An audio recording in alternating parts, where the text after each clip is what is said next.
Bonsoir à tous et bienvenue pour ce quatrième épisode des bénévoles. Aujourd'hui, comme d'habitude, nous allons vous faire un tour des infos NBA. Donc principalement, comme d'habitude, conférence Est, conférence Ouest, plus quelques infos sur les Français, etc. Je vous parle du sommaire un peu plus tard. Avec nous aujourd'hui, donc on a Monsieur Triple Double, Bonsoir à tous. Ostrac Bonsoir tout le monde. et enfin Coach Kira. Et Salut, enfin, bonjour à tous. Coach Kira. Merci Coach Kira de se réveiller pour nous. Le sommaire un peu plus précis. Donc on va vous parler aujourd'hui de la conférence Est. On essaiera de faire un bilan d'un maximum d'équipes. On parlera des têtes d'affiche en premier, puis on descendra pour arriver à ceux qui luttent pour être le moins bon bilan de la saison, pour obtenir le pic de la draft. Ensuite, nous passerons à la conférence Ouest. On essaiera de procéder à peu près de la même façon. On parlera plutôt du haut de tableau en premier, pour arriver enfin, on finira certainement par les Hornets. Et enfin, donc plusieurs rubriques ensuite, on parlera du All-Star Game pour voir quels joueurs seront sélectionnés. Il me semble c'est à partir de demain qu'on saura la sélection définitive. On essaiera de faire un petit point de vue sur tous les Français, les rookies également, entre autres le duel Ricky Rubio et Kyrie Irving. Et comme d'habitude, quand Coach Kara est présent parmi nous, il nous fera un petit recap sur la NCAA. Donc Voilà. on va commencer tout de suite avec la conférence Est. Conférence Est dominée pour l'instant par les Bulls de Chicago avec 18 victoires et 5 défaites, suivi par Miami 16 victoires et Atlanta également 16 victoires, avec une défaite de plus pour Atlanta. Donc première question aux bénévoles. On voit, comme je viens de vous le dire, les Bulls sont premiers. Donc a priori, c'est le duel qui s'annonce pour la finale de conférence, Chicago contre Miami. Est-ce que Chicago peut enfin battre les Heat en playoff cette année? Moi, je vais me lancer. C'est vrai que sur le match qu'on a vu là de dimanche, le match qu'il fallait pas rater, ça va être difficile, mais pas impossible. Ça va être difficile dans le sens où tant que les Bulls seront uniquement dépendants au scoring de Derrick Rose et qu'ils n'auront pas une deuxième option qui va apporter plus que dans le match de dimanche, ça va être très difficile de battre le Heat de Miami. Ensuite, on voit quand même que grâce à leur banc, les deux équipes sont très très proches et la fin de match est jouée vraiment à pas grand chose, à deux lancers francs ratés de Derrick Rose qui par ailleurs a fait un match énorme. Et donc c'est vrai que ces deux équipes vont vraiment se tenir tête jusqu'au bout pour la première place de la conférence Est. Après, il va falloir voir le rendement de Carlos Boozer. Il est vrai que dans le match de dimanche, il y avait aussi Luol Deng qui a pas pu tenir sa place. Et quand on connaît l'importance de Deng dans cette équipe, on se dit que les Bulls auraient peut-être fait un petit peu mieux. Le fait aussi qu'il joue à l'extérieur. Bon, voilà. Et puis, il y a aussi une petite baisse de forme de Joachim Noah. Vous mélangez tout ça et sur une série, ça va être dur d'aller chercher le Heat de Miami en playoff. Alors pour ma part, je rejoins Mister Triple Double. Néanmoins, je pense quand même que Chicago peut cette année vraiment rivaliser avec Miami, même si le Heat reste mes favoris, hein, je l'annonce depuis le début de saison. Mais il y a une stat vraiment intéressante quand on compare les deux équipes, c'est les points concédés. On voit que Chicago en encaisse 87 par match, tandis que Miami en encaisse 96. Donc là, ça a quand même une différence énorme qui pourrait jouer sur une série. Surtout qu'on sait que les attaques ne sont pas au top cette saison, donc encaisser 96 points pour une équipe comme Miami, qui justement la saison passée avait plus impressionné par sa défense que par son attaque. Donc c'est assez étonnant de la part de Miami de se retrouver avec 96 points encaissés, tandis que Chicago en encaisse presque 10 de moins.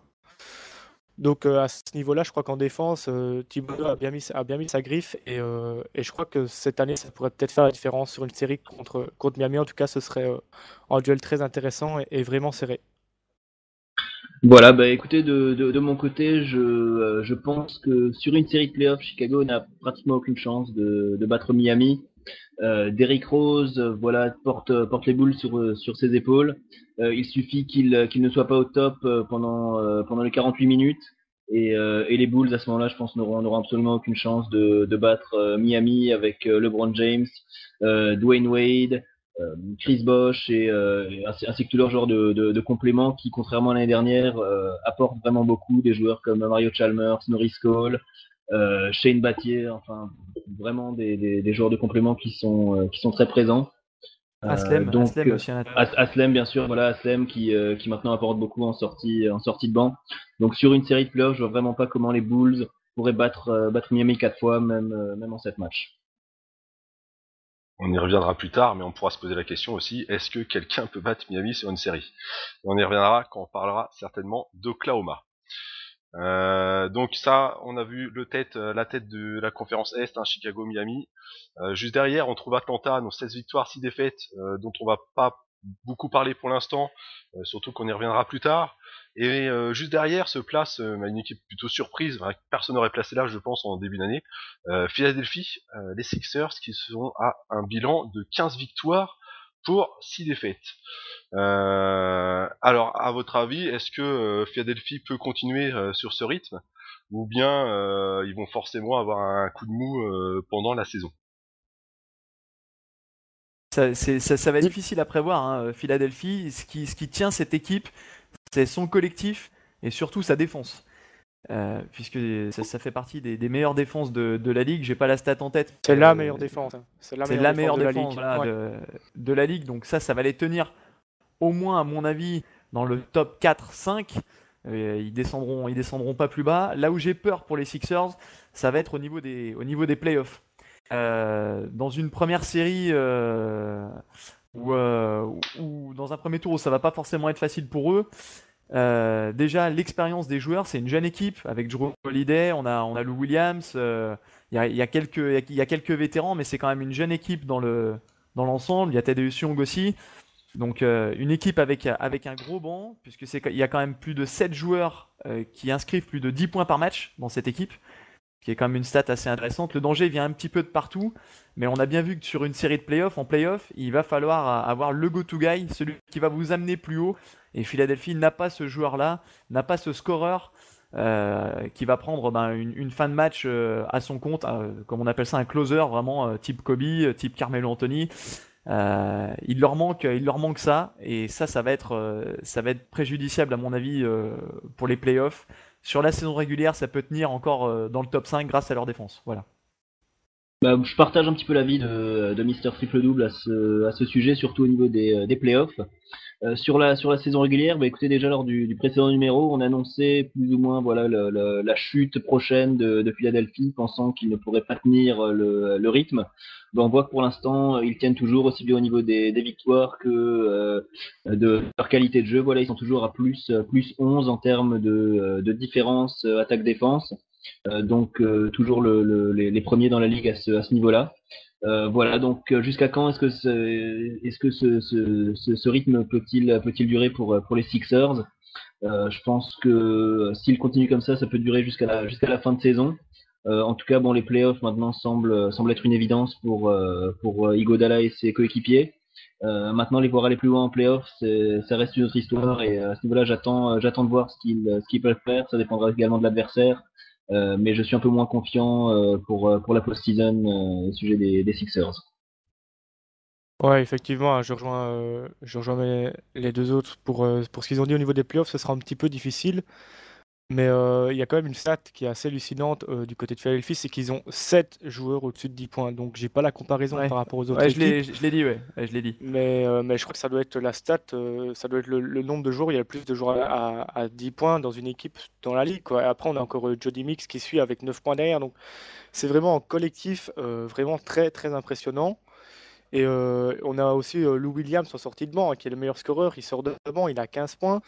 Donc en sortie de banc, ça va faire du mal à beaucoup d'équipes. Maintenant, c'est vrai qu'en playoff, comme vous l'avez dit, ça manque d'un joueur qui peut tuer le match dans les derniers instants. Donc je crois qu'en playoff, ça va être difficile. Le premier round devrait être passé sans trop de problèmes, toutefois, je crois.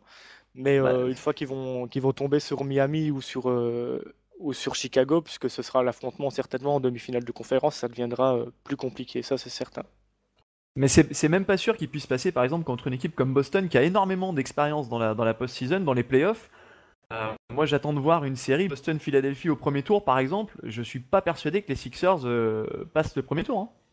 Ce sera un duel Voilà. intéressant puisqu'on a Boston qui descend un peu, même s'il il a repris une certaine forme, et on a dans l'autre côté Philadelphia qui étonne avec une certaine jeunesse contre la vieillesse de Boston. Donc effectivement, ça sera un duel très intéressant, très ouvert.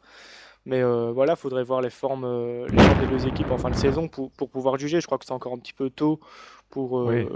pour donner l'un ou l'autre favori. Ce sera un duel très intéressant, ça c'est certain. C'est sûr, oui, mais de toute façon, c'est sûr, c'est que Philadelphie ne partira pas forcément favori, que ce soit contre Boston, contre Orlando, contre peut-être Atlanta, peut-être Indiana, mais en tout cas, ça risque d'être une série assez serrée, et on a hâte d'y être en tout cas. Ouais. Alors, ce qui est sûr, c'est qu'au jour d'aujourd'hui, il serait opposé à Indiana. Donc transition parfaite. Indiana, un peu le même cas que Philadelphie. On a même beaucoup parlé encore dans les précédents épisodes, mais ils sont toujours là, avec l'apport de David West à l'intersaison. Donc il y a un peu la même question pour Philadelphie. Est-ce qu'on peut les considérer comme des vrais contenders, ou est-ce que, pareil que Philadelphie, est-ce qu'ils vont craquer au bout d'un moment ou tenir? Disons que c'est un profil un tout petit peu différent par rapport aux Sixers. Il y a certes un vrai collectif, mais ils ont deux joueurs majeurs sur lesquels s'appuyer, c'est Danny Granger et David West qu'ils ont recrutés à l'intersaison. Les autres joueurs complètent très bien. Le banc, par contre, me semble moins fort que celui de Philadelphie, surtout que George Hill vient de se blesser, donc on ne sait pas pour combien de temps il va en avoir. Derrière, le 5 me paraît plus impressionnant que celui de Philadelphie. Et il va falloir voir jusqu'où ils peuvent aller. Maintenant, c'est une équipe qui soulève encore beaucoup d'interrogations. J'arrive pas trop à me faire une idée sur cette équipe. Il y a une chose qui est sûre, c'est ils sont bien coachés. Roy Hibbert fait des progrès à l'intérieur. Je suis un tout petit peu déçu par contre par Darren Collison, où j'attendais un peu mieux de sa part. Donc je suis encore circonspect sur cette équipe des Pacers. Et par contre, Paul George cette année, je pense vraiment va passer un palier. C'est peut-être lui qui fera la différence sur une série de playoffs et qui sera peut-être le facteur X. Voilà. C'est sûr, de toute façon, quand on regarde l'équipe d'Indiana, on voit Danny Granger qui reste quand même le leader de l'équipe, qui cette année a 17 points de moyenne. Roy Hibbert, Paul George, West, Collison, Hansbrough, George Hill, même s'il vient de se blesser, ça reste une équipe quand même qui peut compter sur beaucoup de joueurs de qualité dans la rotation. Maintenant, je pense que même si normalement une qualification en playoff ne devrait pas poser trop de soucis pour Indiana, comme pour les Sixers, passer le premier tour sera déjà un très bel exploit. Et au-delà, ce sera pratiquement mission impossible, je veux dire, de passer l'écueil Chicago ou Miami. En tout cas, il y a des jeunes joueurs de qualité pour construire, et d'ici à 2-3 saisons, voilà, avec un peu plus de maturité pour des joueurs comme Roy Hibbert, Paul George, Collison, je pense que ça peut vraiment donner quelque chose de très intéressant du côté d'Indianapolis. Très bien, merci. Ouais. Vas-y, Strack, pardon. Ouais, je voulais juste rajouter que par rapport à Philadelphie, la petite différence qu'il y a, c'est que Danny Granger est plus en leader offensif que Iguodala, hein, du côté des 76ers.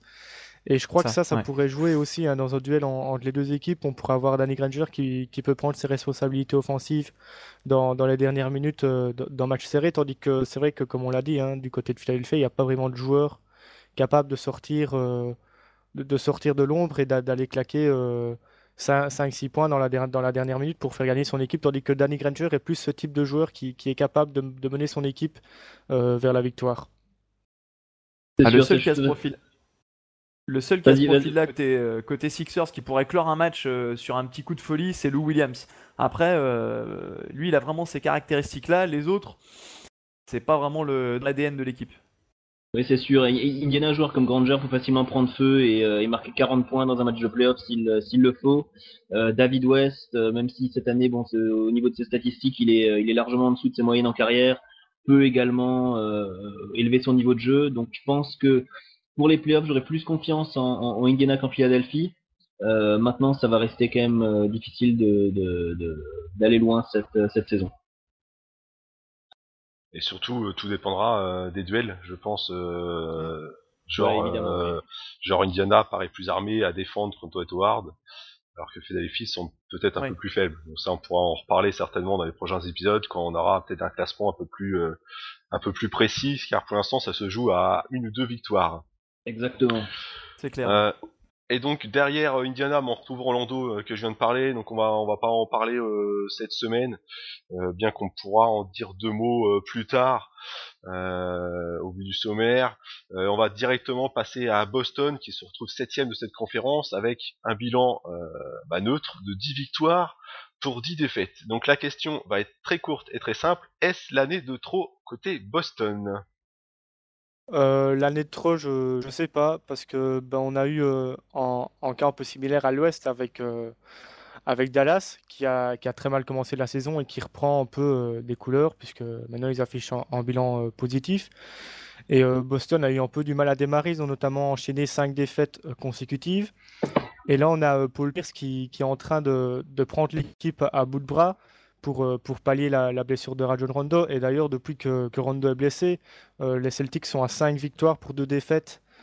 Donc c'est quand même une stat intéressante. On voit que Paul Pierce peut prendre le rôle de leader et passer sous silence une absence comme Rondo qui n'est pas rien quand même, hein, puisqu'il est à plus de 9 assists par match.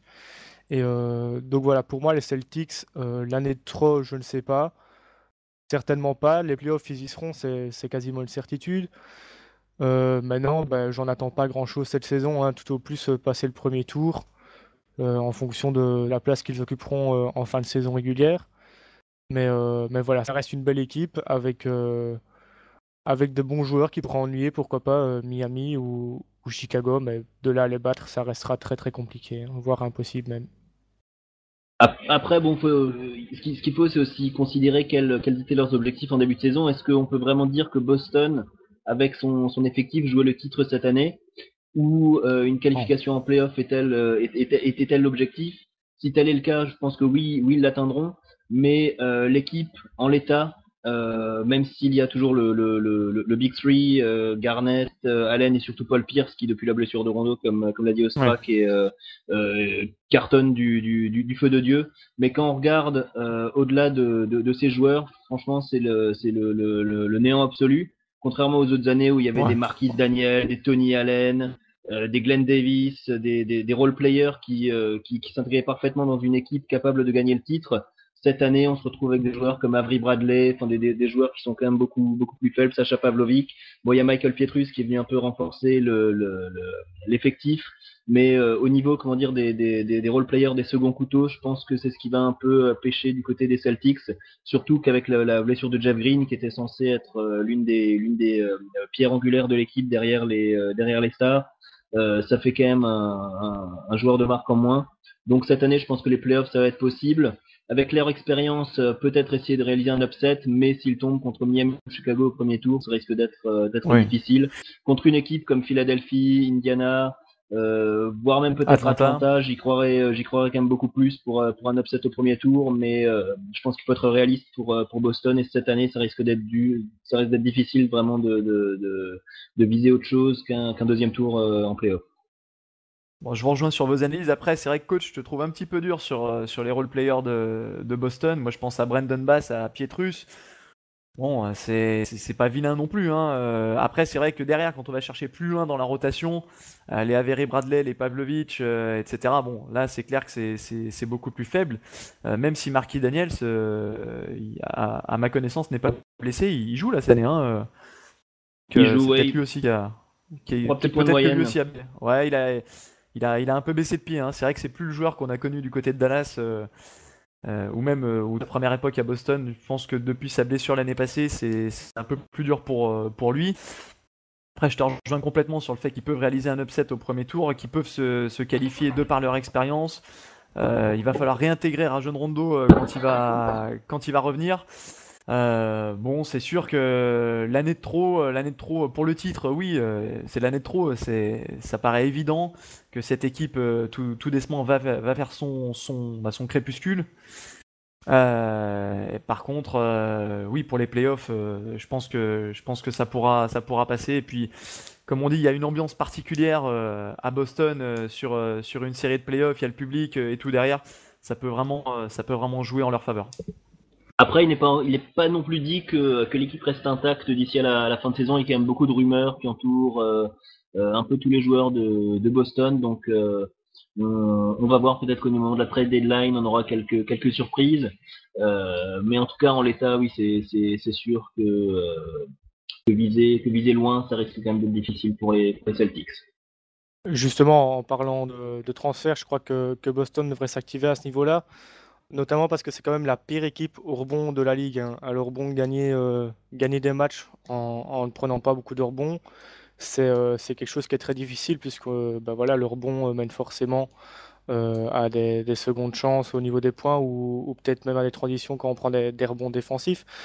Donc pourquoi pas essayer de recruter en rebounder dans la raquette qui pourrait venir faire un peu le ménage parce qu'être la dernière équipe au rebond pour une équipe comme Boston, je trouve que ça fait un petit peu tâche. Ouais, non, mais c'est sûr qu'un mec comme Reggie Evans aurait parfaitement collé, répondu à ce problème. Et pour moi, là où ils ont vraiment raté le coche, c'est le soir de la draft. Aller échanger Marshawn Brooks contre c'était Joshua Johnson, il me semble. Bon, voilà, on voit que un peu rétrospectivement, ils se sont un petit peu tiré une balle dans le pied avec le potentiel qu'avait Marshawn Brooks. Il l'avait dans les mains, il l'avait drafté et le laisser partir pour les Nets. Remarque, tant mieux pour les Nets, hein, mais voilà une solution qui aurait pu être intéressante en sortie de banc et qui leur aurait fait énormément de bien. En plus, c'est un enfant du pays, comme il a été formé à Providence, voilà, à 50 km de Boston. Ouais. Au niveau des fans, ça aurait pu tout de suite en faire un chouchou au niveau du public. Donc ça, c'est sûr que c'était une décision un peu étrange. On va pas revenir dessus, mais à ce niveau-là, Danny Ainge a peut-être commis une erreur. Une de plus. Une de plus, voilà, exactement, ouais. Très bien.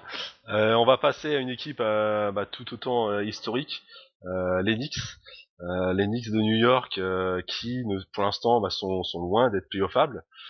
Ils se retrouvent 10e de la conférence Est avec un bilan de 8 victoires pour 13 défaites, ce qui paraît même très très faible au vu de l'effectif de New York.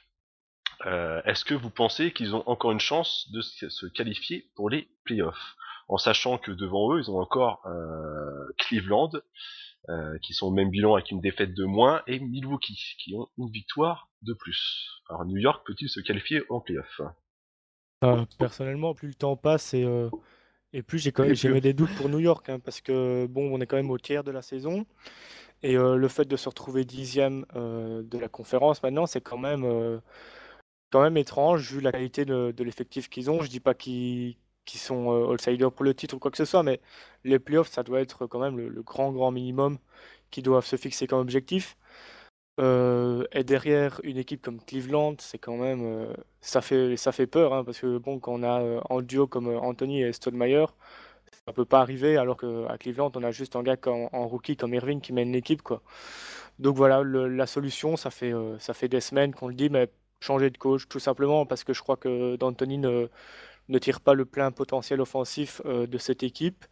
Et défensivement, tout le monde sait que le coach est à la ramasse, donc voilà, faut qu'on se bouge du côté de New York, qu'on prenne les responsabilités et qu'on vire le coach pour en prendre un nouveau. Et je crois que ça ferait le plus grand bien à New York. Et bon, maintenant, on va voir aussi avec le retour de Baron Davis qui va arriver dans l'équipe, voir comment il va s'intégrer et voir l'impact qu'il va pouvoir avoir sur l'équipe. Ouais, non, mais c'est clairement l'énorme déception du début de saison. Pour moi, même une équipe comme Milwaukee paraît plus complète, paraît plus cohérente que ce qu'à New York. Et c'est grave de dire ça. Et si on en est venu à attendre le retour de Baron Davis pour voir cette équipe briller, j'ai envie de dire où va-t-on, quoi. C'est vraiment la déchéance pour ce club. Quand vous avez sur le papier quand même deux All-Stars, Stoudemire et Carmelo Anthony, on se dit que ça va vraiment tirer l'équipe vers le haut. Chandler signé à prix d'or. Quelque part, il n'arrive pas, il arrive pas à faire sa place encore vraiment dans l'équipe. Ça va prendre du temps. Mike D'Antoni, ça fait longtemps que moi j'en ai fait le deuil pour les Knicks.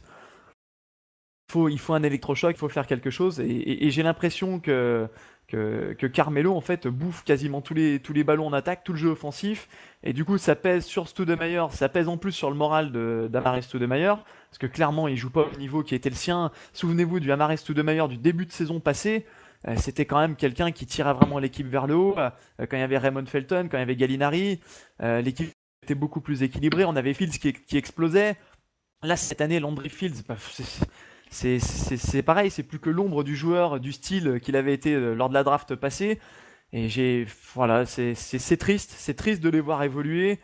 J'ai encore souvenir là cette année où Carmelo Anthony fait gagner les Knicks sur un tir quasiment au buzzer à 3 points face aux Wizards. C'est pour vous dire que ouais, là c'est Ouais, bon, il après, peut le Thunder a voilà. perdu à cause des Wizards, donc bon, voilà, en match, ça peut arriver, mais là, les Knicks, Ouais, non mais le problème est plus que sur un match, hein. ouais, le problème est plus que sur un match, c'est sur énormément de matchs comme ça. Et voilà, comme a dit Ostrak, plus la saison passe, plus on sent que c'est fébrile et que finalement ça peut vraiment être un gros gâchis, quoi. Voilà. Ouais, bah c'est évident, surtout quand on voit, bon, au-delà de Carmelo Anthony, moi, c'est Amaris Stoudemire.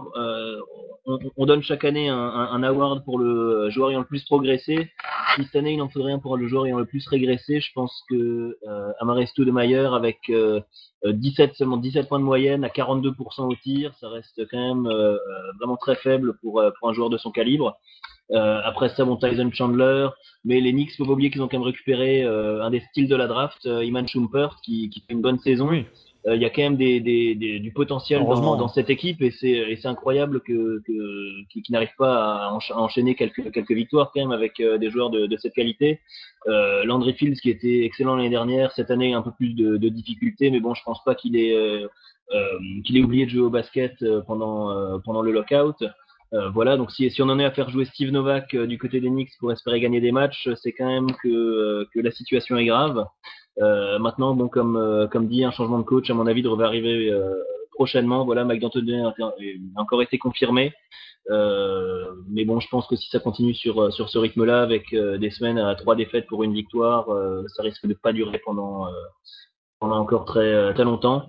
Donc voilà, les playoffs, on est même en train de se demander si les Knicks ne pourraient pas les manquer, ce qui semble quand même incroyable vu l'effectif. Maintenant, bon, ils ont encore quelques semaines pour essayer de remonter la pente. On va voir avec peut-être le retour de Baron Davis qui va peut-être apporter quelque chose. Personnellement, je pense pas que son apport va être déterminant, va changer la physionomie de l'équipe. Je pense que c'est surtout Amaris Stoudemire qui doit essayer de s'impliquer un peu plus ou d'être un peu plus impliqué. Donc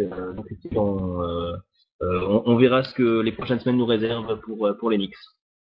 Alors moi je sais pas ce que vous en pensez, mais j'attendrais, si j'étais eux, j'attendrais impatiemment le mois de mars pour pouvoir récupérer les expatriés chinois, alors que ce soit Kenyon Martin, que ce soit Wilson Chandler qui connaît bien la maison, que ce soit Aaron Brooks à la main. Là il y a quand même 3 joueurs, ou au moins l'un des 3 qui pourraient récupérer, et je pense que ça ferait vraiment du bien à New York et que ça pourrait peut-être un petit peu remettre la mécanique en route. Oui, c'est sûr, Ah, mais combien d'équipes ne vont pas se les arracher, hein, ces trois joueurs qui peuvent faire du bien à peu près toutes les équipes dans la ligue. Donc, bien sûr, ils feraient du bien à New York. Maintenant, est-ce que les joueurs veulent aller dans une équipe comme New York qui ne gagne pas, qui a du potentiel mais qui ne gagne pas? Bah, c'est à voir. Ce sera leur décision.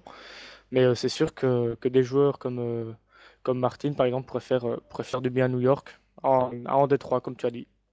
c'est sûr, et puis ils ont quelques joueurs qui pourraient servir de monnaie d'échange, comme par exemple Tony Douglas, Bill Walker, pour essayer de récupérer, pourquoi pas un bon shooter ou un bon arrière, peut-être un autre meneur.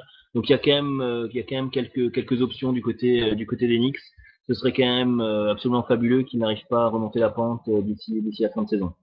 En attendant, quand on voit la qualité de jeu de Denver, avec le recul, on peut quand même dire que le transfert d'Anthony était quand même une erreur, hein, puisqu'on voit que Denver est deuxième de la conférence Ouest, mais ça on en parlera plus tard. Mais je pense qu'ils ont lâché trop, ils ont trop voulu ajouter une superstar à leur effectif, et maintenant ils payent un peu les conséquences d'avoir lâché tant de joueurs de qualité. Très bien. Donc effectivement, un New York qui a voulu peut-être trop copier Miami. Pour la course au playoff, on va rapidement discuter de deux autres équipes qui sont pour l'instant juste devant New York. Donc Milwaukee, 9 victoires, 11 défaites, bien qu'on en reparlera un tout petit peu plus tard. Et surtout Cleveland, qu'on n'attendait peut-être pas là.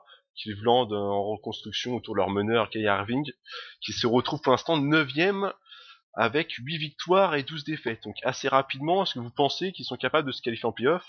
Donc ça voudrait dire par contre Milwaukee qui saute. Bah écoutez, Bon, moi vas-y. qui suis de près ces deux équipes, en particulier les Cavs. Écoutez, moi je suis assez surpris et plutôt mitigé au niveau d'une accession en playoff. Je les voyais plutôt essayer de récupérer un très bon choix lors de la prochaine draft. Maintenant, avec Kyrie Irving qui marche vraiment de façon superbe, hein, le débat qu'il y avait au moment de la draft sur la possible erreur de ne pas avoir pris Derrick Williams, bon, je pense que maintenant, c'est même plus la peine d'en parler. Kyrie Irving se fera une très belle carrière. En tout cas, il en prend vraiment le chemin. Le chemin. Anderson Varejao qui est très bon aussi. Jamison qui est au niveau.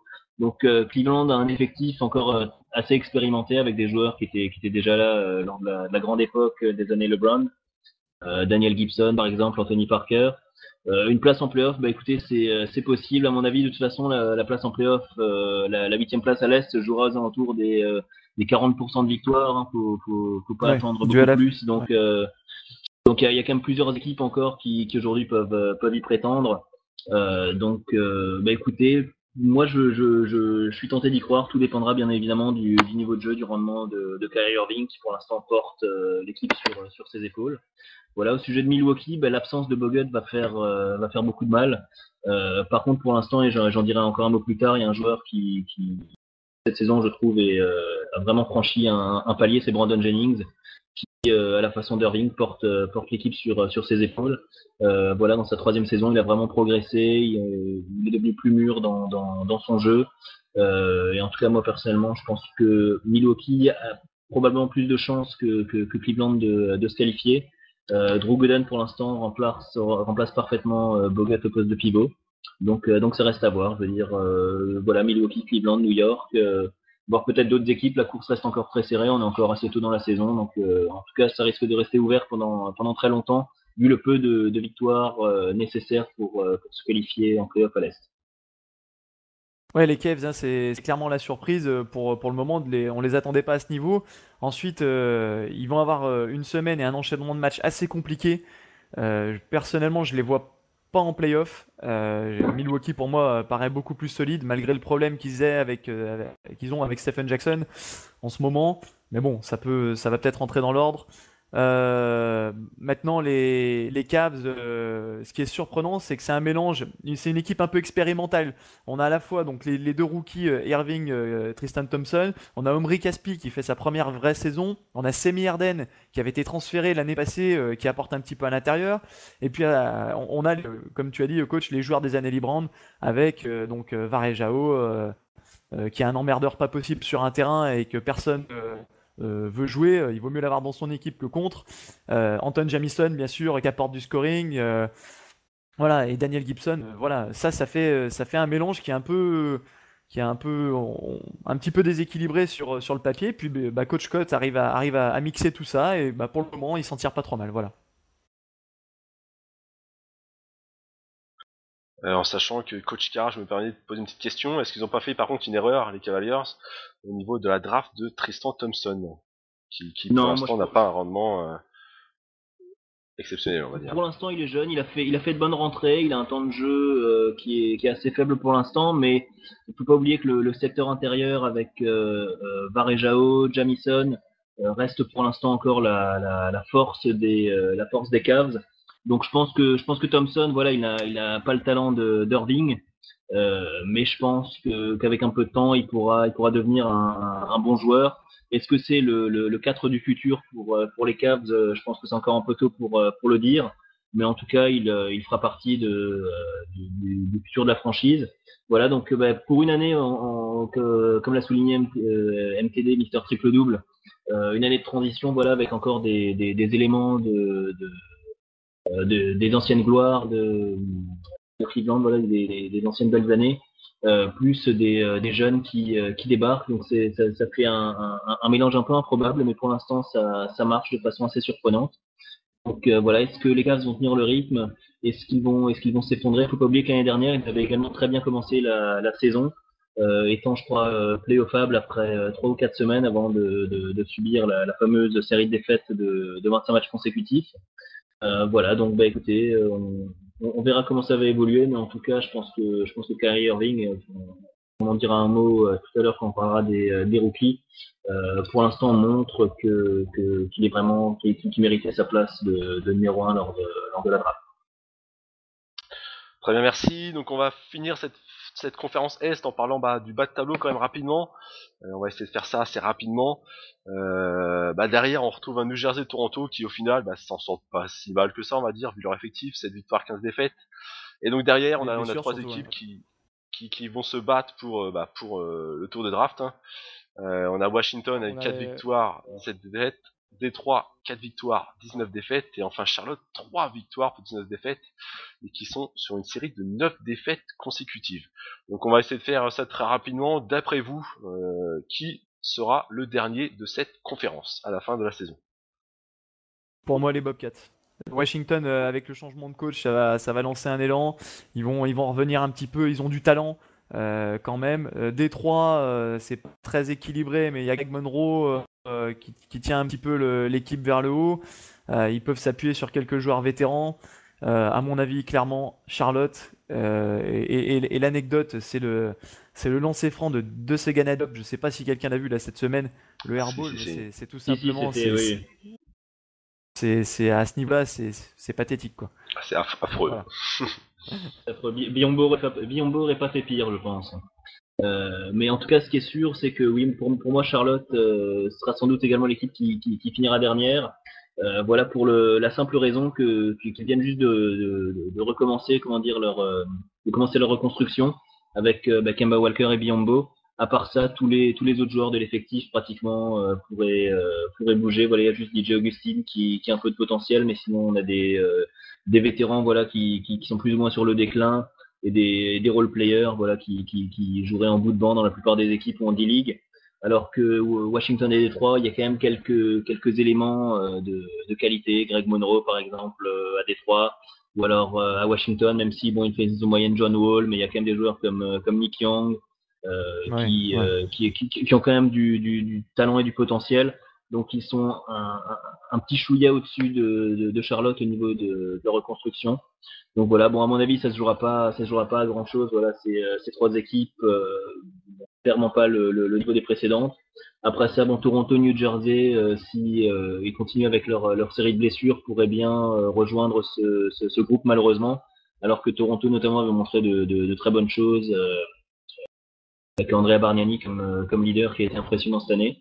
Donc voilà, bon, le bas de tableau de la conférence Est, à mon avis, sera assez clair et limpide. On aura ces équipes. Donc voilà, pour moi, Charlotte voilà, finira quand même avec le bonnet d'âne. personnellement, je rejoins Coach Ira et Mister Triple-Double, mais bon, Charlotte finira dernier, à mon avis, c'est une certitude, mais je me pose surtout une question par rapport à Charlotte, c'est qu'il faut quand même se rappeler qu'il y a 2 ans, ils se sont qualifiés en playoff, hein. Ils avaient un effectif avec Stephen Jackson, Gerald Wallace, Raymond Felton, Boris Dio, Tyrus Thomas, Tadeusz Schottler, donc c'était tous des joueurs de qualité, et la vraie question qui se pose, c'est qu'est-ce qu'on fait au niveau du front office des Charlotte? Parce que quand on a un effectif tel qu'ils avaient il y a 2 ans, je vais pas dire que c'est un effectif qui casse la baraque, mais il était encore assez jeune, puisque on n'avait pas beaucoup de joueurs qui avaient plus de la trentaine. Et finalement, aujourd'hui, on se retrouve dernier de la conférence Est. Donc, bon, bah, Jordan a déjà fait beaucoup d'erreurs en tant que au sein des Charlotte, pardon.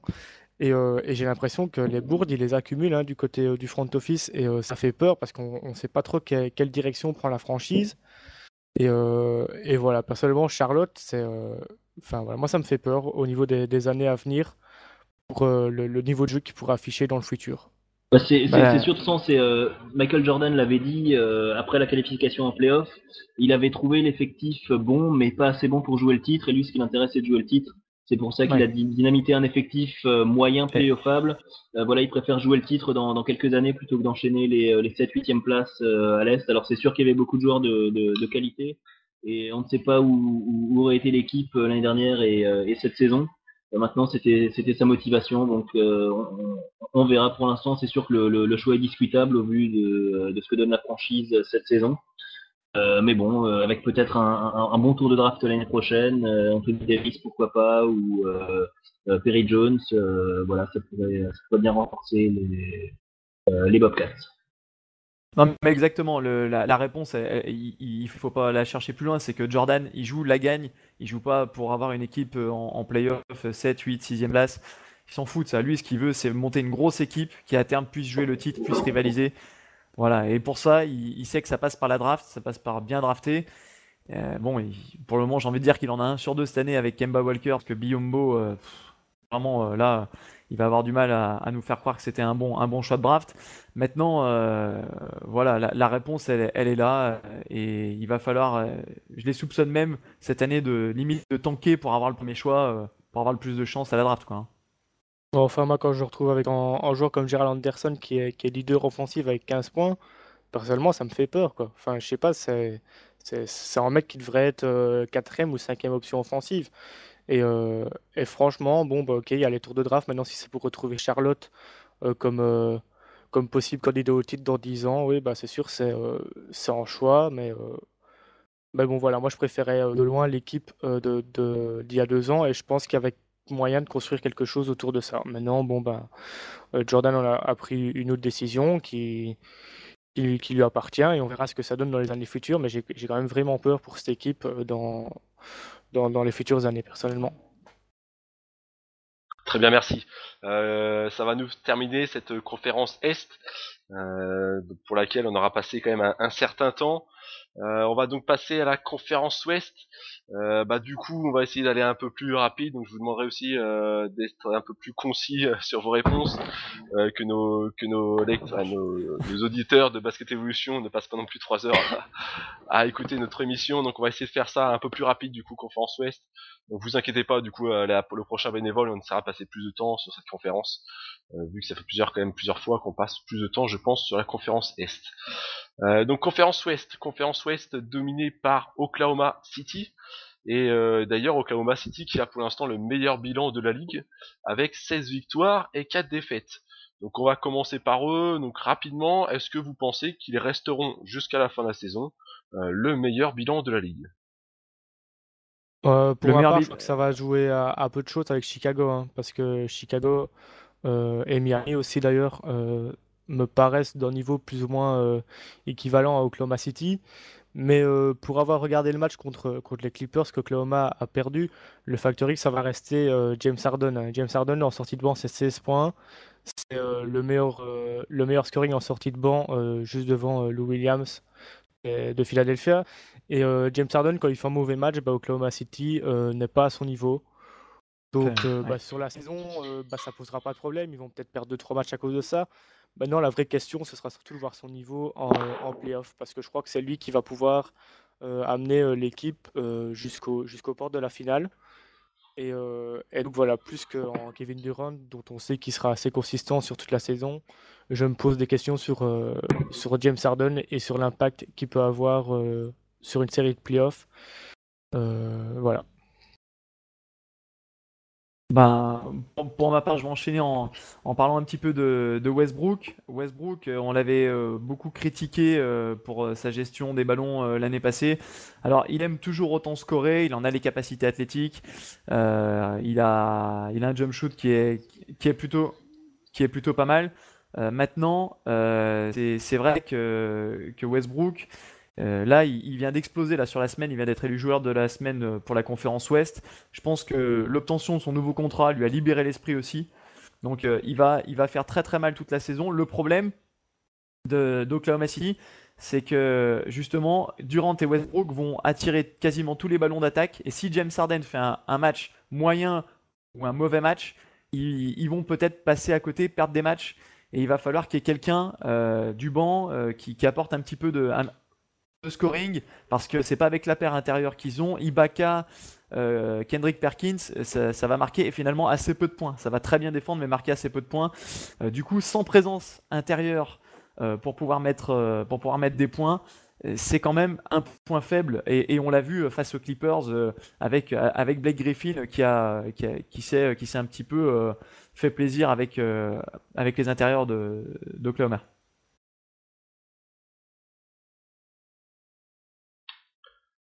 Très bien, pas d'autres choses à dire.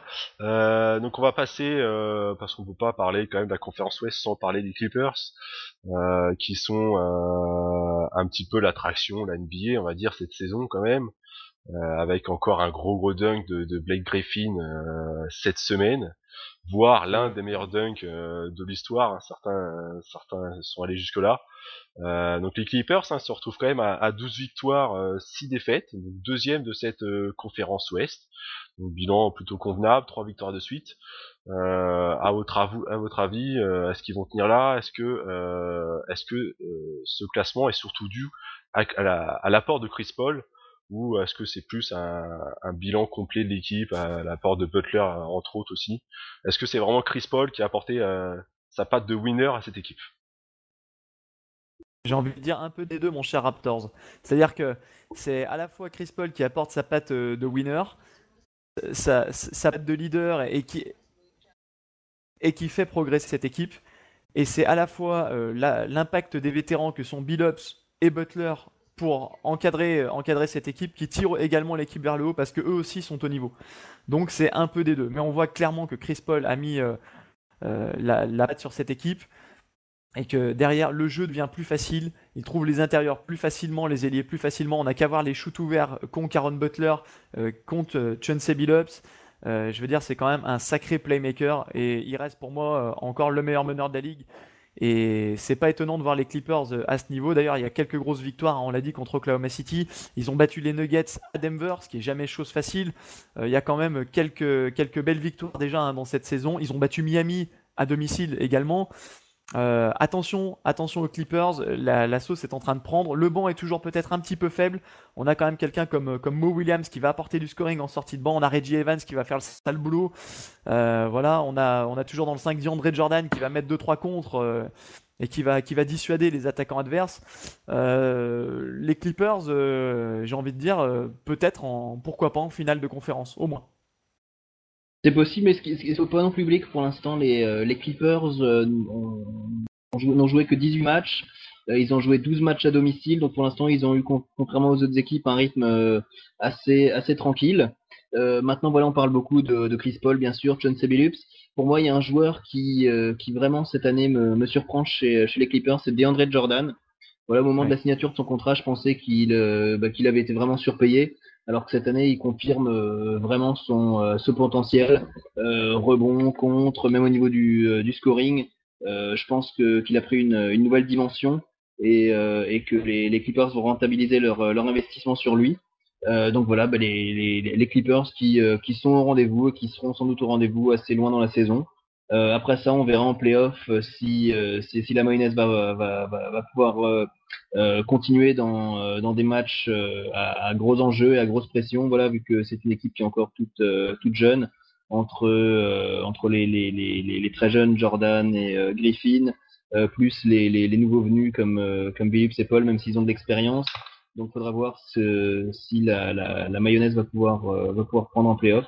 En tout cas, moi je pense, je suis plutôt très confiant pour eux. Je les vois aller minimum en demi-finale de conférence, mais je serais pas surpris de les voir plus loin, voire même pourquoi pas qui sait jusqu'en finale.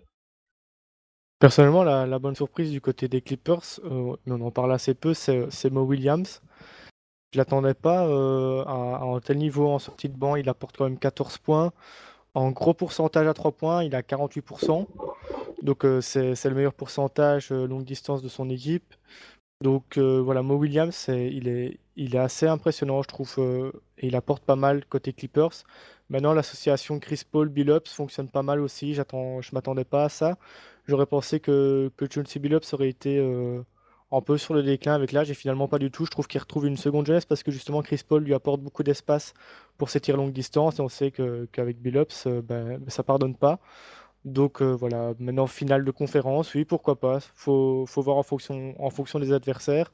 Mais contre une équipe contre Oklahoma, si justement les deux équipes venaient à se rencontrer en finale de conférence, ça me paraîtrait un petit peu léger encore. On en a parlé, le banc qui est pas au top côté Clippers. Maintenant, avec les années, ça va se former. Et d'ici 2-3 ans, ça pourrait faire très très mal aux Clippers. À voir. Alors moi, je serais impatient de voir une série contre les Lakers. Et je pense que ça va valoir son pesant de cacahuètes si jamais ça a lieu. La bataille de Los Angeles, parce qu'on a eu déjà 2 matchs dans cette saison et les 2 fois ça s'est joué à pas grand-chose. Et on voit qu'à chaque fois c'est quand même vraiment, il y a une certaine rivalité maintenant et bah, ça fait plaisir à voir parce que pendant très longtemps les Lakers écrasaient tout et là maintenant bah, il y a quand même un sacré duel entre ces deux équipes. Donc les Clippers à suivre de près et je vois que Ostrak a revu un peu sa position sur cette équipe puisque en début de saison il tenait pas le même discours. Voilà. Ouais, non, mais effectivement, c'est sûr que je trouve que, comme j'ai dit, l'association Billups-Paul, j'en attendais pas autant, surtout de Billups.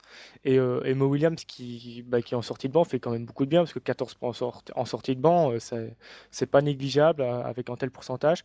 Donc, ouais, effectivement, j'ai revu mes positions, et maintenant, les Clippers me semblent, je ne sais, j'irai peut-être pas jusqu'à dire mieux avec les Lakers, hein, parce que bon, voilà, je suis chauvin quand même au minimum, mais, Ah, euh, tu peux le mais ils me dire, tu peux semblent le bien dire. armés quand même. En, en tout cas, il y a une chose qui est sûre, c'est que les playoffs à l'Ouest, ça s'annonce quand même vraiment très ouvert, puisqu'on a des équipes qui pour l'instant sont classées 6e, 7e, 8e, comme les Lakers, San Antonio, Portland, qui sont tout à fait capables de battre, je pense, sur une série des équipes comme Denver ou les Clippers. Donc à mon avis, ça risque d'être vraiment très ouvert.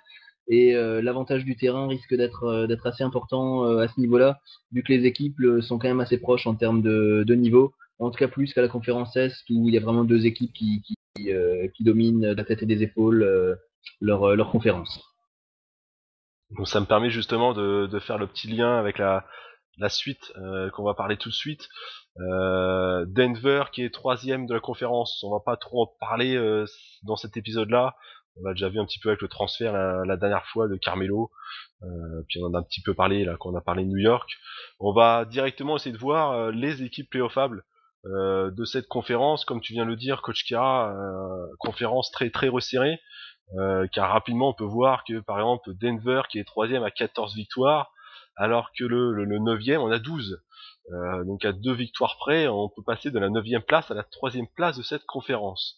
Donc rapidement, est-ce que vous pouvez nous donner pour vous les 8 équipes qui seront qualifiées? Donc en sachant qu'à priori, Oklahoma, ils sont qualifiés, Clippers de même. Après, à vous de voir rapidement, donner votre top 8 de cette conférence. Bon, bah, je vais me lancer. Donc, Monsieur, bon, comme tu as dit, excuse-moi, Mr. Triple, comme tu as dit, Oklahoma City et les Clippers qualifiés. Dallas, ça devrait pas te poser de problème non plus, puisque après, en début de saison difficile, ils se sont bien repris. Denver devrait continuer sur leur lancée. Utah, ça devrait passer aussi. Les Lakers, ça devrait le faire. San Antonio aussi. Donc voilà pour la 8e place. On a pour l'instant Houston, ce qui est assez étonnant, hein, d'ailleurs. Je les voyais pas aussi haut. Et personnellement, je miserais peut-être plus sur Portland, puisque Memphis, on a Zach Randolph qui est blessé pour un petit temps. Je crois que ça va jouer quand même. Et Portland à domicile, c'est du lourd. Donc voilà, pour la 8e place, je vois bien Portland et sinon les sept premiers de conférence actuels qualifiés. Donc je précise pour ceux qui nous écoutent que du coup ça fait sortir Houston, Memphis et Minnesota, donc non playoffables. Est-ce que vous êtes d'accord les autres bénévoles? moi Mister pour ma Triple part je Double. serais ouais je serais assez d'accord. Alors après j'ai juste peut-être peur pour Utah. Utah à l'extérieur, c'est quand même. Ils ont joué que 6 matchs, ils en ont perdu 4. Je les vois bien redescendre parce que Utah, ils tiennent uniquement leur bilan qu'avec leur match à domicile. Donc, je verrais bien une équipe comme Memphis refaire le coup de l'année passée et se réintégrer dans le top 8 avec les Blazers. Les Blazers qui, au passage, on les avait un petit peu portés au nu, hein. Ils étaient deuxième de la conférence, on en avait dit du grand bien, on leur a un peu porté la chkoumoun au passage. D'ailleurs, Nick Batum a failli se blesser assez sérieusement. Heureusement, il y a pas grand-chose. Et c'est vrai que du coup, ils sont un peu redescendus, ils sont un petit peu décevants. Là aussi, parce qu'à l'extérieur, ça suit pas trop, hein, du côté de Portland.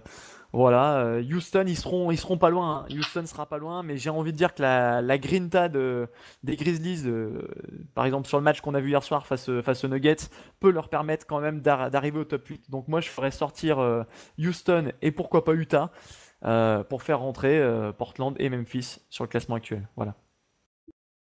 Voilà, bah moi je rejoins complètement Mister Triple Double au sujet d'Utah. Voilà, qui pour l'instant a eu un calendrier vraiment très favorable avec déjà 13 matchs à domicile, très peu de matchs à l'extérieur. Donc moi je les vois pas tenir ce rythme une fois qu'ils rentreront dans le plus dur de leur calendrier. Donc déjà j'enlève Utah. À la place, je mets Portland. Portland qui cumule expérience avec des joueurs comme Camby, Gerald Wallace et la jeunesse avec Nico Batum, avec Wes Matthews, avec Felton. Donc moi je pense que Portland sera en playoff. Après ça, Houston est l'autre équipe qui risque d'être peut-être sortie du top 8 actuel. Encore que en ce moment ils sont 8e ex aequo avec Portland. Mais Houston voilà, risque de retrouver peut-être ses 9e ou 10e places qu'ils accumulent depuis maintenant quelques saisons. Et alors là, je vais peut-être pas m'attirer que des bonnes critiques, mais je me prends à rêver de voir Minnesota, pourquoi pas en playoff, avec Kevin Love qui fait une saison énorme, Eric Rubio qui depuis qu'il est rentré dans le 5 donne vraiment une nouvelle dimension à cette équipe. Ça tourne plutôt pas mal du côté de Minnesota. Ils voyagent bien, ils voyagent même mieux que au niveau de leur bilan à domicile pour l'instant. Donc je pense que s'ils retrouvent confiance à la maison et qu'ils continuent à jouer à ce niveau-là hors de leur base, quand on sait que cette année c'est très difficile de voyager vu l'enchaînement des road trips, je peux peut-être me prendre à rêver et voir les Timberwolves arracher la 8e place in extremis. En tout cas, ça serait sympa. En tout cas, c'est sûr que ce serait beau à voir un petit match-up entre Russell Westbrook et Ricky Rubio au premier tour des playoffs. Ça, je pense que ça vaudrait son pesant d'or. Très bien. Donc rapidement, on va passer plutôt au fond de cette conférence. Donc on a cité une bonne partie des équipes. Il nous reste derrière Golden State, Phoenix, Sacramento et New Orleans. Donc on peut peut-être parler de New Orleans et de leur management qui ont mis Chris Kaman sur la liste de transfert et qui n'ont toujours pas re-signé pour l'instant Gordon. Est-ce que vous trouvez ça logique de leur part, vu leur bilan de 4 victoires et 17 défaites? Et si jamais vous avez un petit mot à dire sur les deux équipes, vous pouvez également y aller. Voilà, bah écoutez, moi pour les Hornets, je soutiens à 100% ces décisions. Voilà, bah maintenant que Chris Paul et David West sont partis, je pense qu'il faut faire table rase et repartir avec des jeunes. Donc voilà, placer Chris Kaman, essayer de récupérer des tours de draft. En tout cas, c'est ce qu'ils espèrent. Quant à Eric Gordon non re-signé, bon, je pense que Gordon voilà voulait un gros contrat. Est-ce que dans une équipe en totale reconstruction, on donne un gros contrat à un joueur qui n'est quand même pas un franchise player du niveau d'un LeBron James ou d'un Kevin Durant? Donc moi je pense qu'ils ont pris la bonne décision, voilà, donc ça risque d'être un petit peu difficile pendant quelques années du côté de la Louisiane, mais pour moi c'est la bonne décision. Et donc une autre question qu'on peut se poser, peut-être que nos deux autres bénévoles pourraient répondre, est-ce que du coup le trade que New Orleans a fait pour faire partir Chris Paul était le bon? Est-ce que par exemple David Stern a raison de refuser le précédent trade pour prendre celui-là, si Chris Kaman part déjà et Eric Gordon peut-être pour rien non plus derrière? Ça va dépendre de deux choses. Il va falloir re-signer Eric Gordon, alors peut-être pas au prix où Gordon le voudrait, voilà. Ou alors faire un échange d'Eric Gordon. On sait qu'Eric Gordon est originaire d'Indiana, il rêve de jouer pour les Pacers.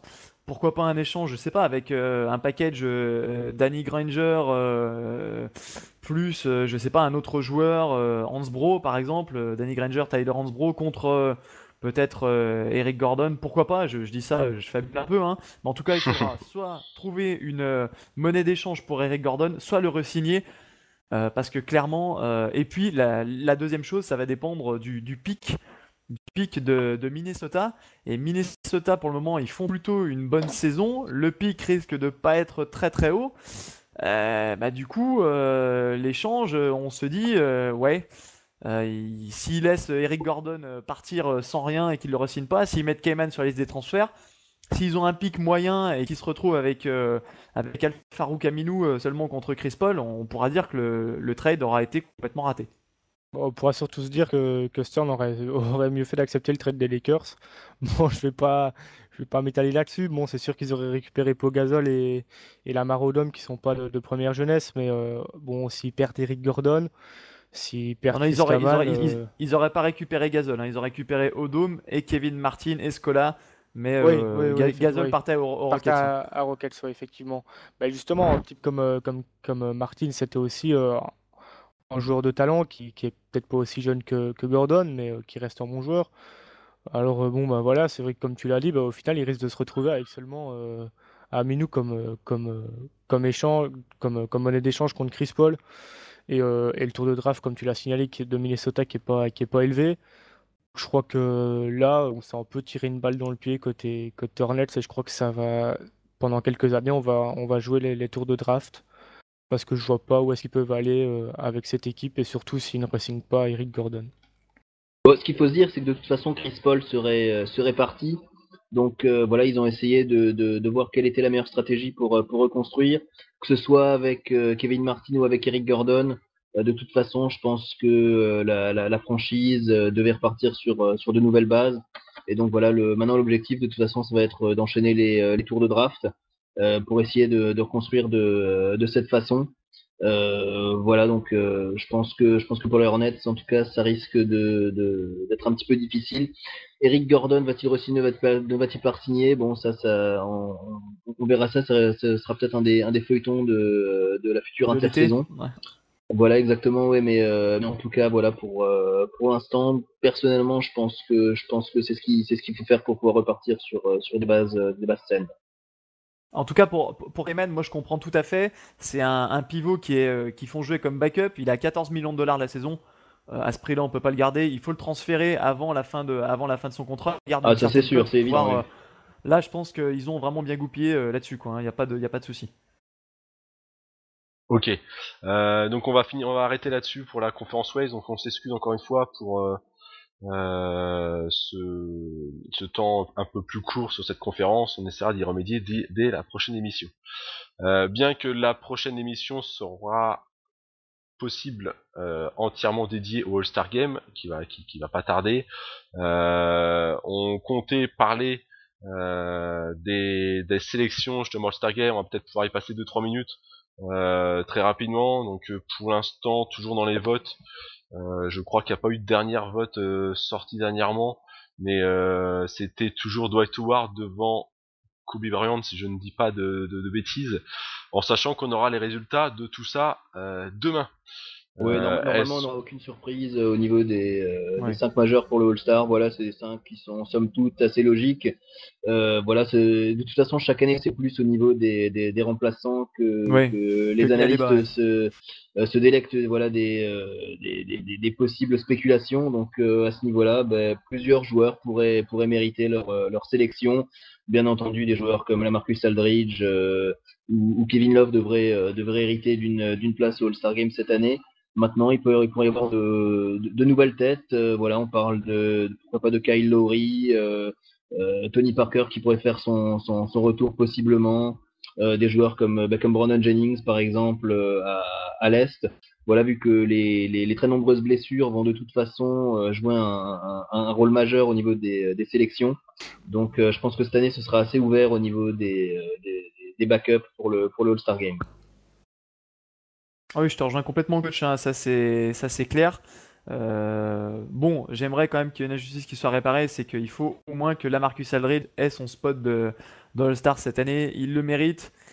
Et il l'aura, et il l'aura. Voilà. Et j'espère vraiment qu'il va l'avoir. Ensuite, à mon avis, il y a une place qui va se jouer entre Kyle Lowry et Tony Parker. Ça sera peut-être l'une des dernières sélections All-Star de Tipeee s'il arrive à intégrer l'équipe cette année élue par les coachs. Et puis sinon, il y a aussi le débat sur Gallinari. Au vu du bilan des Nuggets, même si c'est quand même un gros collectif, est-ce que Danilo Gallinari peut prétendre à cette place de All-Star? Il peut y prétendre. Est-ce qu'il l'aura? Ça, c'est moins sûr. Et c'est là-dessus, c'est sur ce type de joueur qu'il va y avoir débat. Très bien, donc on va pas passer plus de temps sur ce All-Star Game. Comme je vous l'ai dit, de toute façon, on fera une émission spéciale pendant ce week-end où on pourra éventuellement reparler des sélections ou non-sélections de certains joueurs. Donc je vous propose de directement passer à nos petits Frenchies. Comment faire une émission sur la NBA sans parler des Français qui sont en NBA. On va peut-être pas faire un long discours sur chacun. Je me permets de rapidement les réénumérer pour tout le monde et rapidement donner leur perf du moment. Donc on a toujours Nicolas Batum qui vient de se blesser, mais a priori beaucoup moins grave que prévu au genou. On pourra peut-être en reparler un petit peu. Michael Pietrus qui a trouvé vraiment un très bon rôle à Boston. Joakim Noah un petit peu en deçà. Chicago, Johan Petro, qui est parfois titulaire à New Jersey, mais parce qu'il n'y a pas beaucoup d'autres joueurs à New Jersey. Rodrigue Bobois qui trouve un spot de meneur à Dallas en l'absence de Jason Kidd, qui a beaucoup de blessures depuis le début de la saison, qui a fait des bonnes stats. Rodrigue Bobois, Tony Parker, en mode All-Star Game, comme vous venez de le dire. Est-ce que vous avez des précisions à donner sur ces joueurs, un petit coup de cœur, celui qui vous procure des bonnes sensations en ce moment en NBA? Moi j'ai envie de parler de Nico Batum et de la négociation de son contrat. Je veux pas jouer pour le comptable, je veux pas passer pour le comptable de l'émission, mais c'est vrai que là où il a pas de chance, c'est que les Blazers vont devoir re-signer Gerald Wallace s'ils veulent le garder et Nico Batum. Les deux jouent exactement au même poste, alors apportent des choses un petit peu différentes et Batum souffre de ça. Et c'est pour ça qu'ils l'ont pas re-signé au prix où ils voulaient. Ils l'ont pas re-signé tout court. Il sera free agent restrictif au cours de l'été. Et je pense que si les Blazers lui montrent pas vraiment une marque de confiance au prix où Batum veut être signé, à mon avis, il partira peut-être ailleurs si le staff de Portland fait le choix de re-signer Gerald Wallace. Ça va être dur de conserver les deux, ou alors il va falloir que les deux acceptent de revoir leurs prétentions à la baisse. Voilà. Moi, je pense que les Blazers ont très bien joué le coup en ne prolongeant pas Batum pour l'instant. Voilà, il sera restricted free agent. Donc, ils pourront un peu voir quelles sont les propositions que reçoit Batum. Et donc, si Batum s'engage avec une équipe, il pourra à ce moment-là prendre la décision en temps et en heure de garder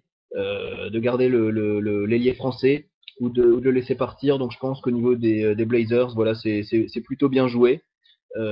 Sinon, à part ça, pour revenir sur les autres Français, un Français donc qui tourne bien son nom, c'est Rodrigue Bobois, voilà, qui retrouve une seconde jeunesse à Dallas. Il retrouve les jambes de sa saison de rookie.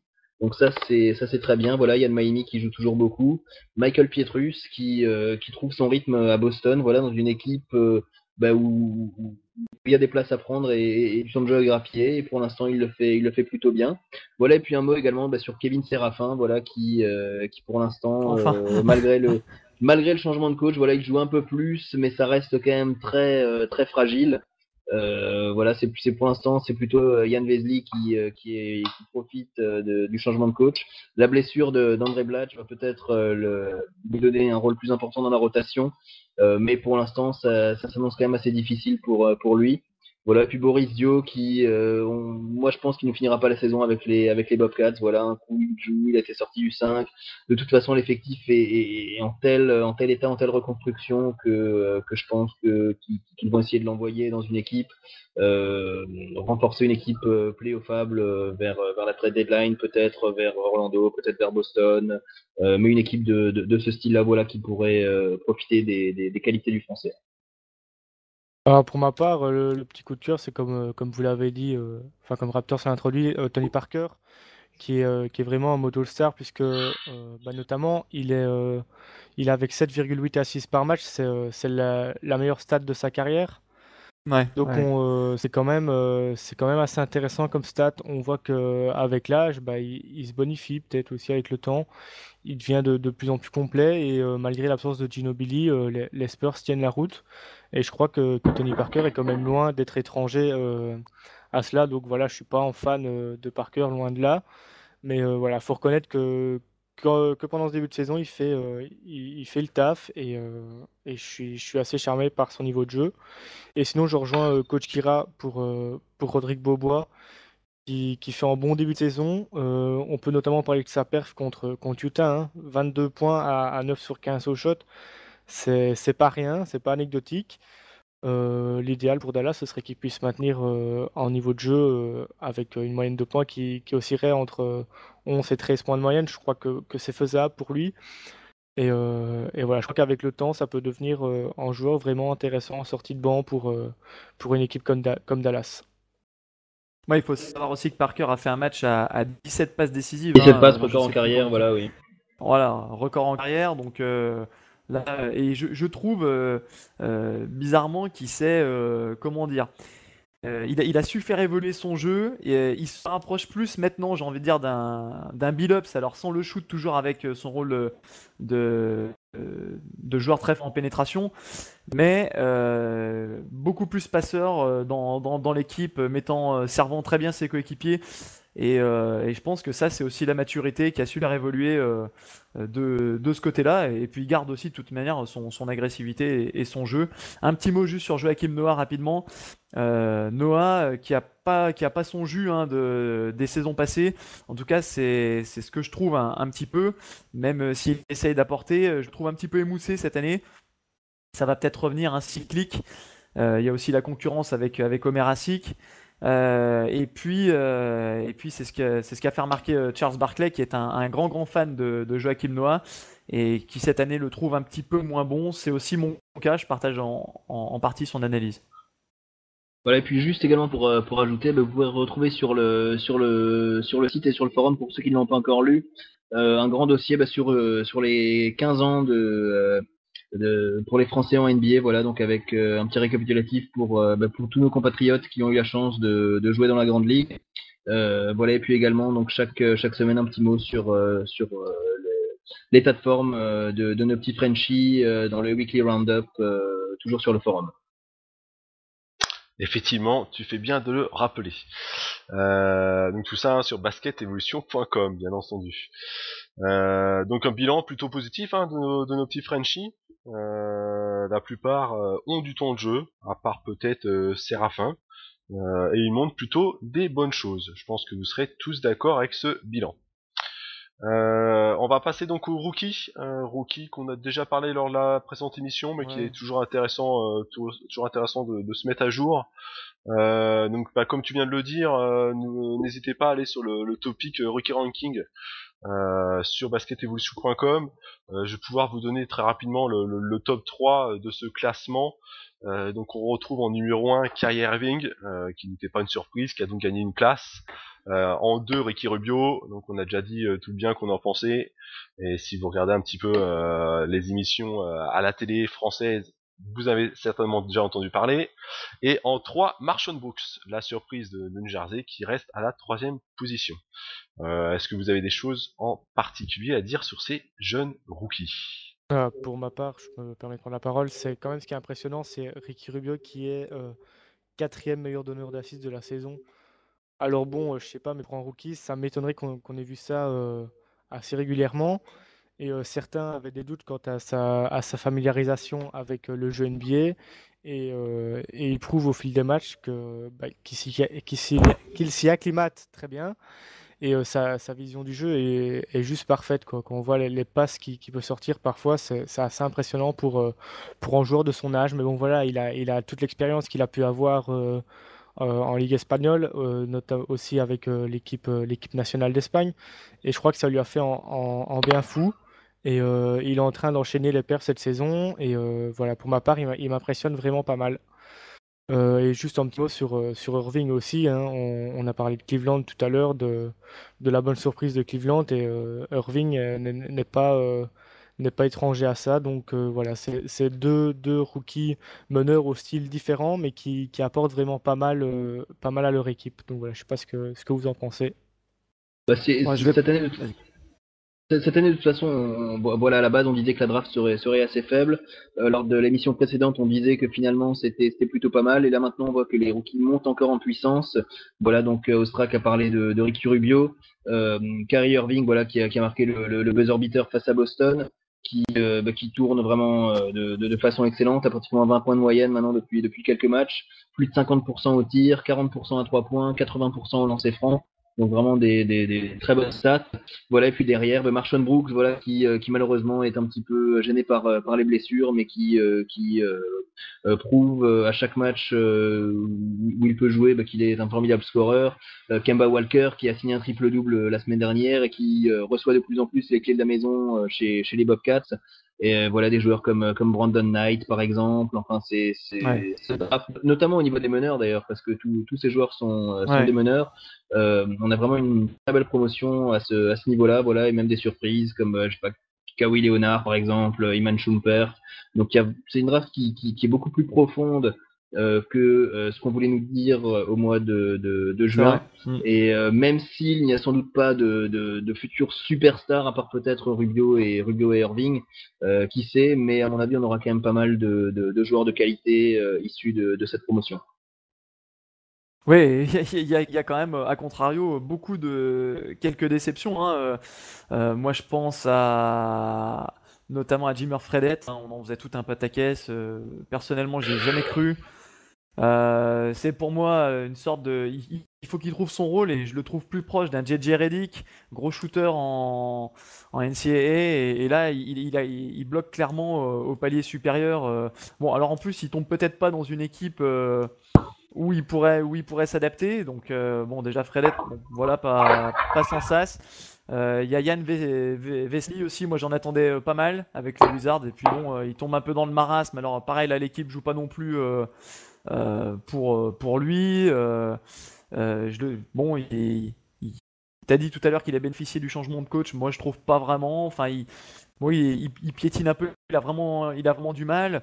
Alors après, on a un cas différent comme Enes Kanter, lui qui souffre de la grosse concurrence intérieure du Jazz. Il serait tombé dans n'importe quelle autre équipe. Je pense qu'il aurait fait des stats autres que ce qu'il produit actuellement. Ensuite, hors Rubio Irving, moi, c'est deux joueurs que je trouve vraiment très très bons, que j'adore. J'ai vraiment un petit coup de cœur pour Marshawn Brooks. Alors, il a vraiment un style à la Kobe Bryant. Alors il fera pas sûrement pas la carrière de Kobe, mais bon déjà sur ce qu'il arrive à montrer, lui par contre est vraiment tombé au bon endroit. Chez les Nets, ils avaient besoin de scoring, il l'apporte. Et mon autre coup de cœur de ces rookies, c'est Brandon Knight de Détroit, qui à mon avis le rayon de soleil avec Greg Monroe et qui va constituer l'avenir de la franchise des Pistons. On entendra parler de ce duo plus tard, à mon avis. Brandon Knight, Greg Monroe, c'est vraiment là-dessus qu'il faut s'appuyer. Voilà, pour avoir vu les Pistons notamment face aux Hawks d'Atlanta, le match qu'ils perdent en prolongation, je l'ai trouvé vraiment pas mal, hein. Même si de temps en temps ça se marche un petit peu sur les pieds avec Rodney Stuckey, voilà. C'est sûr. Et juste pour ajouter un petit mot sur Jimmer Fredette, voilà, moi je pense que au moment de la draft, les équipes, voilà, je sais pas ce qui leur a pris de drafter aussi haut, vu qu'il a quand même un jeu complètement unidimensionnel, voilà, en NCAA. Ça pouvait passer, mais au niveau de la NBA, un niveau beaucoup plus physique. Moi, je pense qu'il va faire une carrière à la Kyle Korver, c'est-à-dire dans un rôle de remplaçant shooter, jouer un Ouais. petit quart d'heure par match, mais les personnes qui l'imaginaient All-Star tournant à 25 points de moyenne et à 80% à 3 points au shoot, voilà, ça, je pense qu'il fallait pas s'attendre à des miracles non plus au sujet de l'ancienne star de BYU. La comparaison avec Reddick est excellente, hein. Je crois que c'est les mêmes Même profils au niveau profil. des joueurs et les mêmes déceptions qu'ils apportent aussi au niveau NBA, hein. Bah Oh, ça, ce c'est qu'on veut trop dire, dur c'est à. bon, je veux dire, c'est le profil du joueur star en NCAA qui a pas forcément les qualités athlétiques, physiques de vitesse pour performer en NBA. Des joueurs comme ça, il y en a eu beaucoup. Il y a eu Adam Morrison, JJ Redick, Oui, oui, bien Tyler sûr, oui. Hansbrough, voilà, qui était de très loin le meilleur joueur, probablement le meilleur joueur de la décennie en NCAA. Lors depuis le début des années 2000, voilà, et puis qui en NBA est un simple role player. Donc après ça, bon, c'est justement pour ça que les équipes draftent des joueurs sur leur potentiel et leur potentiel athlétique, plutôt que sur leurs résultats en NCAA. Des joueurs, voilà, Josh McRoberts, enfin on pourrait en citer des dizaines et des dizaines, qui étaient des superstars en université et qui en NBA, voilà, sont rentrés dans le rang. Bon, je mettrais juste un petit bémol sur Ricky Rubio. J'adore la vision du jeu, j'adore même la défense qu'il apporte. Par contre, il faudrait pas que Ricky Rubio se transforme en Bricky Rubio. Parce que là, je veux dire, au niveau de l'adresse, il avait plutôt bien démarré. Et là, il sort des matchs à 20%, 25% de réussite. Alors, j'ai pas eu l'occasion de revoir les Wolves depuis les gros matchs qu'ils avaient joués en début de saison. Est-ce qu'il y a des positions ouvertes qui rentrent pas, ou est-ce qu'il prend des tirs un petit peu difficiles? Je sais pas trop. Il va falloir qu'il change son fusil d'épaule et qu'il essaye au moins d'arriver aux 40%. Parce que à terme, ça va peut-être poser problème. Les équipes vont vraiment défendre sur ses pénétrations et sur ses décalages pour les passes décisives, et beaucoup moins sur son tir extérieur. Bon, au Et niveau de la juste un petit mot comparaison, sur- on peut souvenir avec Rajon Rondo, hein. Désolé, coach Kira. Voilà, On peut souvenir Vas-y, je avec t'en Rajon prie. Rondo entre Rubio et Rondo. c'est un peu C'est vrai que ça. Ouais. le style de jeu est assez similaire. Et maintenant, c'est vrai que si les équipes peuvent se permettre de laisser 1m50 ou 2 mètres à Rubio au niveau du shot, comme certaines le font avec Rondo, c'est vrai que ça peut être problématique pour Minnesota. Voilà, juste un dernier mot sur le meneur espagnol. Moi, ce qui me surprend, c'est ses qualités de rebondeur. Voilà, on le voit frôler le triple-double déjà à plusieurs reprises. Quand on sait qu'on a un joueur comme Kevin Love à Mm. Minnesota qui attrape tout ce qui lui passe au-dessus de la tête, ça me surprend quand même de voir ce meneur voilà, prendre 7-8 rebonds de façon très régulière. Donc, il a vraiment Ouais. un potentiel voilà, qui est réel.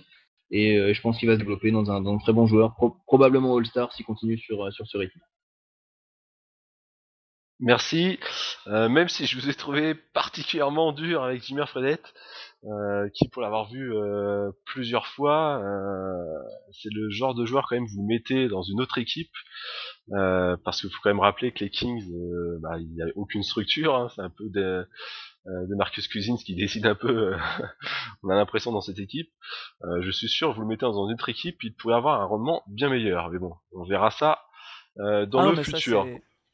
ça c'est sûr. À la J.J. Redick, mais de là en faire un titulaire dans une bonne équipe, ça sera compliqué pour lui. Ah, Moi vous je suis clair, mettez moi j'y crois pas du tout en Fredette. Et depuis très longtemps. tu me mets Jimmer Fredette meneur aux Lakers, je sens bien le carton. Et après, ce n'est peut-être que mon avis. Donc maintenant qu'on a fini cette draft 2010-2011, on va s'intéresser un petit peu plus à la prochaine draft qui arrive cette année.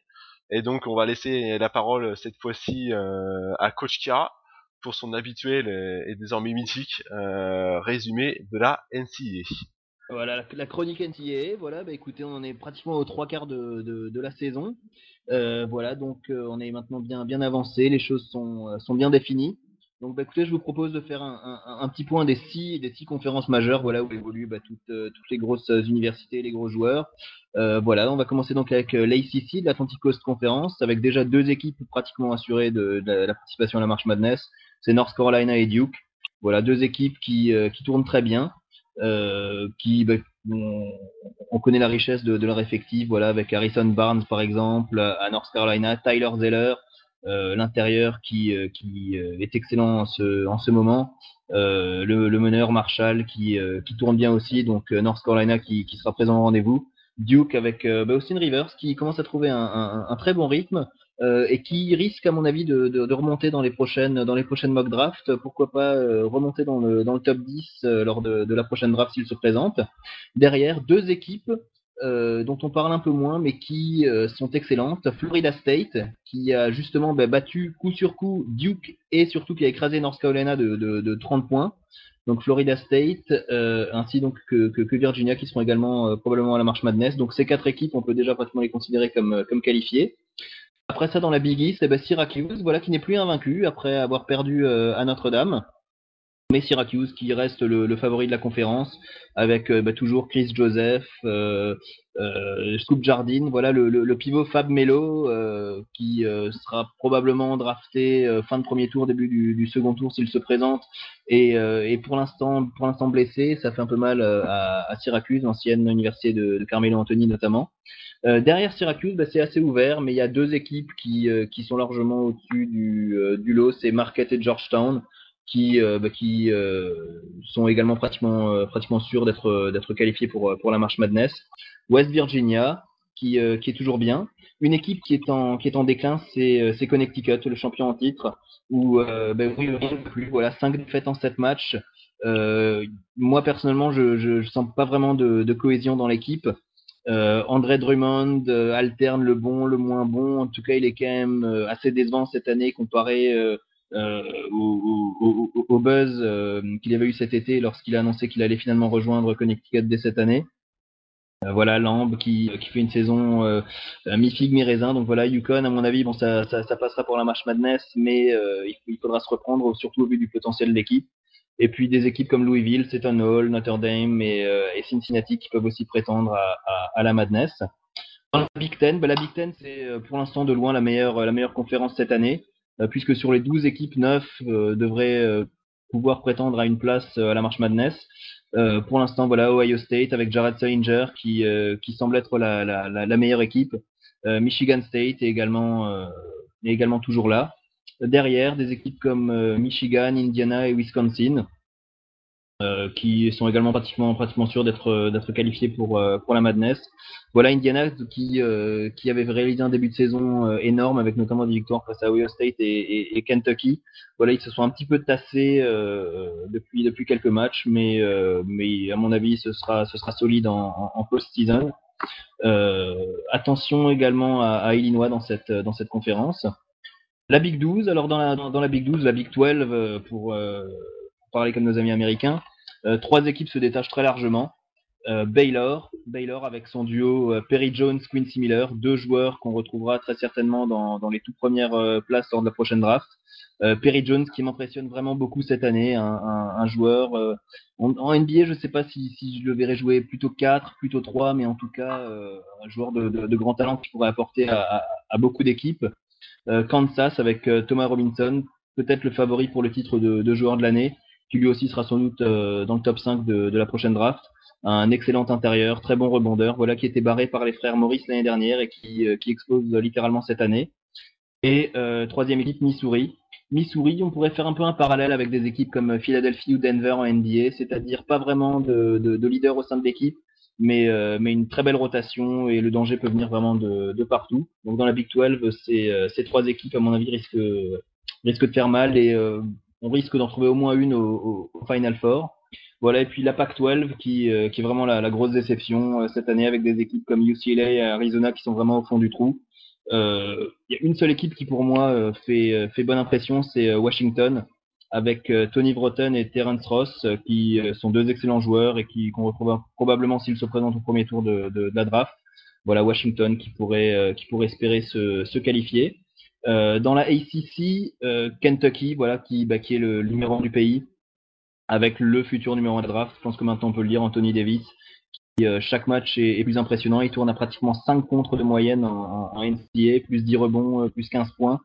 Un sens du jeu déjà qui est excellent pour un joueur de son jeune âge. Voilà, faudrait peut-être qu'il gagne un petit peu en volume physique, mais je pense qu'on peut dire qu'il sera numéro 1 de la draft. Michael Gilchrist-Kidd, également à Kentucky, loterie draft, très très bon ailier, assez athlétique, qui peut tout faire, il peut prendre des rebonds, il peut passer. Voilà, et puis donc toujours dans la SEC, Florida Vanderbilt qui sont de très bonnes équipes. Mississippi State avec un joueur que peu de gens connaissent, Arnett Moultrie, voilà, qui pourrait également prétendre à une place dans le top 10, très bon intérieur, très bon rebondeur. Voilà, que vous découvrirez sans doute en NBA l'année prochaine. Et puis donc, enfin pour finir avec les autres conférences, voilà, 3 équipes qui impressionnent. Murray State qui est toujours invaincu, voilà maintenant 21 victoires pour les Racers, seule équipe invaincue du pays et ils pourraient finir la saison entièrement invaincus, ce qui ne veut pas dire qu'ils sont la meilleure équipe, mais en tout cas ils seront très dangereux lors de la March Madness. St. Mary's, également très bonne équipe, et Creighton avec le meilleur joueur issu des petites conférences, McDermott, voilà, qui tourne à 25 points de moyenne cette année et qui est un petit peu comme Jimmer Fredette, fait le buzz. Voilà. Alors, je pense pas qu'il soit drafté aussi haut que Fredette, mais on risque d'entendre parler de lui en NBA, en tout cas dans les discussions au sujet de la draft. Voilà, donc une fin de saison qui s'annonce passionnante, encore très ouverte, même si pour l'instant Kentucky, Syracuse sont les favoris, mais on risque de voir une March Madness très, très ouverte et très prometteuse. Et puis surtout un nombre de prospects NBA littéralement éblouissant. Voilà, Anthony Davis, Perry Jones, Harrison Barnes, Sullinger. Enfin, vraiment, ce sera une très belle draft si tous y vont. On risque de retrouver de très bons joueurs jusqu'à la 20e place. Alors coach, moi petite question, est-ce qu'on pourrait pas faire le parallèle finalement entre Anthony Davis et j'ai envie de dire le Greg Oden de Ohio State il y a quelques années? Comment tu vois, est-ce qu'il y a des différences et qu'est-ce que t'en penses? Oui, oui, c'est deux joueurs qui ont un profil très différent. Voilà, Greg Oden était un pivot assez massif. C'était un vrai pivot. Anthony Davis, je pense qu'en NBA, il jouera plus 4 que 5. En tout cas, aujourd'hui, Mhm. il est encore très frêle physiquement. Voilà, on devrait faire un petit peu de musculation, voilà, gagner en masse. Et par rapport à Greg Oden, qui était un pivot de fixation, très à l'aise, voilà, directement sous le panier. Davis est quand même beaucoup plus rapide, a des très bons moves. Voilà, il y a une détente de folie. Pour contrer, voilà, je sais pas, il me rappelle sur des vieilles images d'archives Bill Russell où on voit arriver de nulle part pour envoyer un contre qui part dans les tribunes, un petit peu comme LeBron James pourrait le faire Ouais. maintenant. Donc il y a quand même quelques différences entre les deux. Voilà, mais en tout cas Davis, à mon avis, ce sera.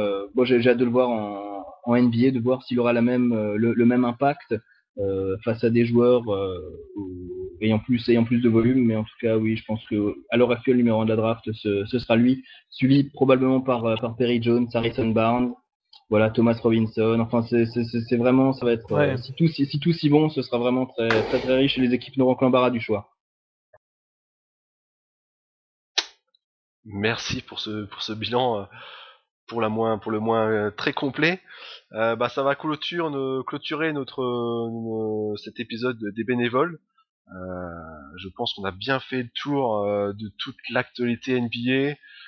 N'hésitez pas à nous donner votre retour sur basketevolution.com sur le topic approprié. Donc je vous remercie, trois bénévoles présents. Merci à vous. Merci à vous, merci pour votre attention si vous êtes resté jusqu'au bout. Ah, voilà, merci pour votre écoute. Et puis on va se dire à une très vite prochaine fois. Comme je l'ai dit, peut-être pour le All-Star Game, peut-être avant, suivant les disponibilités et infos en NBA. Donc je vous souhaite à tous une bonne fin de soirée, une bonne journée si vous nous écoutez pendant la journée, et à très bientôt sur basketevolution.com.